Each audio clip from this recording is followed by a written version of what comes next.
Baik JJ, sebenarnya hujung minggu ni kita nak bawakan satu aktiviti yang boleh anda lakukan dan sebenarnya kita nak tunjukkan satu klip video ini. Ini telah pun dirakam sebelum PKPB dilaksanakan di Selangor, Wilayah Persekutuan, Putrajaya dan juga Sabah. Dan di mana penerbit kami, Marina Manaf telah pun berkesempatan untuk bertandang ke Gunung Stong di Kelantan dan di mana ini antara perinciannya melihat kepada benda-benda perkara yang menarik di sana adalah melihat kepada awan kapet. Ya, betul. Itulah sebenarnya keistimewaan yang menjadi kegilaan golongan pendaki kalau pergi ke Gunung Stong di Kelantan itu. Apa ada dengan awan kapet ini? Kita nak ikuti perjalanan penerbit kami Marina Manaf mendaki ke ketinggian lebih 400 meter untuk melihatnya sendiri.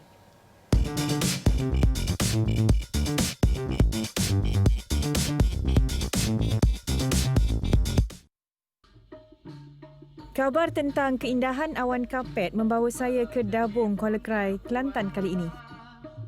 Banyak yang diperkatakan tentang betapa indahnya menyaksikan awan kapet selepas pendakian mencabar. Kabar-kabar ini menggambit saya ke Gunung Stong, pintu masuk untuk melihat keindahan awan kapet. Okey, selamat pagi. Hari ini agenda saya hari ini dekat Dabung ni lah nak mendaki ke Kem Bahar. Kem Bahar ni dia separuh jalan untuk ke Gunung Stong. Kita akan naik selatan sebab kita hanya akan pergi ke Kem Bahar. Sebab dekat Kem Bahar ni adalah lokasi paling sesuai ataupun paling strategik untuk kita tengok fenomena awan kapet. Dan kita tengok 3.52 pagi, 3.52. Tapi memang inilah waktu-waktu yang paling sesuai nak keluar. Sebab kalau kita nak tengok awan kapet ni kita kena ada dekat Kem Bahar tu sekitar 7 sebelum syuruk lah, dan sebab awan kapet ni dia akan keluar dalam 4 minit. Ketinggian tempat Kem Bahar ni adalah sekitar lebih 400 meter. So kita akan mulakan perjalanan daripada bawah sampai atas tu memang dianggarkan dalam 2 jam lebih lah perjalanan kaki. Dan saya dan tim masih lagi menanti nak bergerak ke tempat sebelum kita nak naik ke Kem Bahar tu. Okey, nanti tengoklah kita punya perjalanan daripada bawah sampailah ke Kem Bahar, tempat kita nak saksikan fenomena awan kapet tu. Pintu masuk ke Gunung Stong adalah menerusi Stong Hill Resort. Pendakian saya kali ini turut disertai anggota media dari Kelantan. Harus diingat, perjalanan mencabar seperti ini perlu dijalankan dengan panduan dari jurupandu alam sekitar. Okey, saya dah sampai dekat kaki Gunung Stong ni. Ni Stong Hill Resort ni lah tempat lokasi kita memulakan pendakian ke Kem Bahar. Tapi saya nak cakap dulu untuk mereka yang memang nak menyertai macam acara saya buat hari ni lah, acara pendakian, kita kena ingat satu, persediaan mental dan fizikal tu memang perlu. Satu lagi adalah gear yang kita perlu untuk naik ke camp ni. Macam ni, contoh ni. Ini Cik Idea. Okey, yang pertama sekali, lampu Lampu untuk sulur sebab kita naik ni dalam keadaan subuh tak nampak. Okey, saya tunjuk sikit. Okey. Okey, anda kena ada beg kecil. Cik Adi pusing sikit. Beg kecil satu untuk bawa air. Mungkin pakaian tambahan, makanan, coklat ke apa untuk kita punya tenaga. Lepas tu yang paling penting, gear yang paling penting pusing Cik Adi. Ni kasut ni. Kasut ni penting sebab anda kena pastikan kasut yang anda gunakan untuk pendakian ini kasut jenis yang mencekam. Jejak tengok tapak dia. Macam ni. Kasut ni legend kalau untuk mereka yang memang biasa mendaki gunung, dia tahu ni kasut ni memang harga dia murah je, RM7-8 je kalau kat sini. Tapi memang sangat function. Itulah antara persediaan. Tapi yang paling penting persediaan mental dan fizikal sebab anda tahu anda nak mendaki dalam keadaan gelap ni memang sangat mencabar. Kalau mental tak kuat, mungkin ada juga kes-kes pendaki yang sampai separuh jalan yang terpaksa turun sebab memang tak boleh nak meneruskan lagi perjalanan. Tapi insyaAllah saya rasa hari ini ramai sangat tim. Abang-abang maling gunung pun ada 3 orang yang akan mengiringi kami punya tim. Boleh pen sikit, ini semua tim yang akan naik pagi ni. Okey. So, doakanlah saya berjaya dan pastikan saya berjaya. Kita nanti update nanti untuk pendakian. Okey. Boleh? Let's go. Tidak ketinggalan, kali ini kami juga bawa anggota pendaki paling muda berusia setahun, Muharis Muhafandi. Sebelum memulakan pendakian, pendaki perlu melalui titik gantung sejauh 200 meter.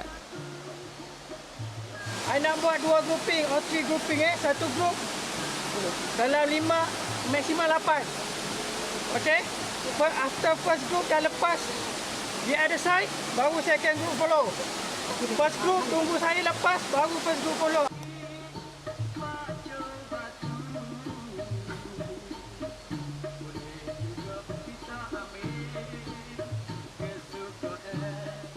Selepas titik gantung ini, bermulalah perjalanan mencabar saya. Masa 30 minit pendakian, kita dah sampai ke checkpoint pertama. Berapa tinggi dia? Ni lebih kurang 200 lebih. 200 lebih So ada lagi baki 200 lebih kita mendaki. Ya. So sampai ke Kem Bahar. Yep. Kita tengok fenomena awan kapet tu. Ini rakan-rakan pendakian juga ni. Tapi nak cerita lah. 90% dari trek yang kita naik tu semuanya 90 darjah. Dia rasa curam. So saya rasa kelebihan kita mendaki subuh ni tak nampak lah. Kita tak nampak surrounding. So macam kita akan nak rasa nak cepat ke pendakian. So macam tak adalah rasa tinggi sangat. So far okey. Cuma penat lah. Cuma nak pesan kalau anda ada juga nak berhasrat nak mendaki ni. Tadi Abang Bob Mari Gunung dah pesan. Pernafasan sepanjang pendakian ni kalau boleh kita galakkan bernafas ikut hidung. Supaya oksigen boleh masuk, flow dia dengan lancar. Elakkan penggunaan, kita gunakan terlalu banyak pernafasan mulut sebab kita akan cepat penat. So saya sekarang saya tak boleh nak apply apa yang Abang Bob cakap sebab saya dah biasa. Bila pelari ni dia akan guna dua-dua sistem hidung dan mulut untuk berlari. So saya macam tak sempat nak adapt pengetahuan yang baru tadi tu. Tapi itulah lagi 200 meters. Baki ni kita cubalah kot kita nafas sikit. Jom. Tak dah okey? Okey. So far kita okey lah. Cuma nak kita lah kan. So dah sejam mendaki. Dah sampai. Okey. Nak naik ke puncak sekejap Kita tunggu.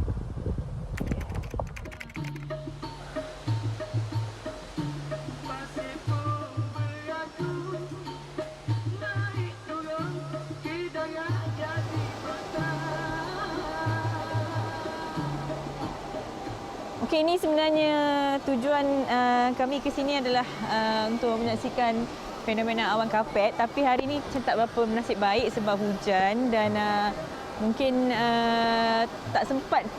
Awan kapet tu keluar sekitar 7.30 dan memang bertahan sekitar 5 minit. So kami tak sempat nak rakam video, tapi kalau ikutkan apa yang nampak ni sebahagian awan kapet. Kalau in reality dia akan putih semua, memang nampak macam awan saja yang tutup semua pemandangan ni. So kita macam nampak kita terapung di awan lah. Lepas tu pendakian tadi kalau saya boleh sum upkan, rumuskan, kita start mendaki dari bawah tu pukul 5 pagi. Pendakian hari ni dah sekitar sejam. Saya sampai di Kem Bahar ni sekitar pukul 6 dan kita solat subuh kat sini. Minum-minum, mungkin boleh breakfast untuk tunggu detik-detik kita saksikan awan kapet ni lah. Tetapi itulah, saya cakap tadi, kita tak apa nasib baik. Sunrise pun tak dapat sebab cuaca tak menyebelahi kita lah. Tapi apapun, memang pendakian saya sekitar 440 meter. Kita berada di 440 meter dari paras laut. Saya boleh cakap memang berbaloi. Untuk orang yang sukakan nature, eco pelancongan, memang ini adalah pemandangan yang anda boleh memang berbaloi untuk sejam pendakian, bangun awal jam 3 pagi dan mungkin sedikit penat untuk nak sampai ke tempat destinasi, tapi apapun sangat meriah, sangat ni anda boleh tengok kat belakang saya ni banyak lagi pengunjung-pengunjung. Kalau kat sana tu memang sebahagian mereka yang berkemah dekat Kem Bahar ni, dan ini tim-tim saya semua. Kita dah naik daripada pagi tadi. So memang ini adalah lokasi pelancongan yang memang sepatutnya dikunjungi untuk orang yang suka ikut pelancongan. Dan tak susah pun sebenarnya. Memang senang kalau kita datang daripada Kota Baru naik kereta sampai ke Dabung apa semua tu, memang tak ada masalah. So saya rasa cubalah kita kena menggalakkan pelancongan domestik. Inilah antara lokasi yang anda perlu lawati. Okay, signing off for now. Terima kasih kerana mengikuti perjalanan saya daripada bawah sampailah ke atas untuk awan kapet ni. Saya rasa worth the view.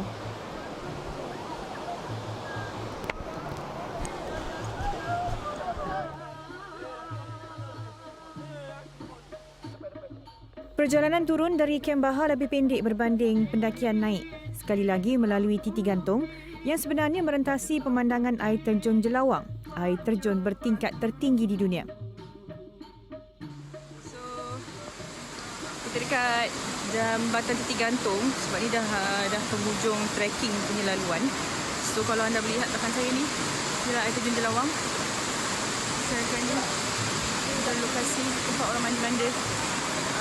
Cuaca tak berbaik hari ni sebab hujan So tu boleh nampak sampai ke atas. Rumusannya, ada apa di Stong? Nikmat hijau alam semula jadi yang wajar kita syukuri. Sekali-sekala, keluarlah dari hutan batu. Mardina Manaf, Astro Awani.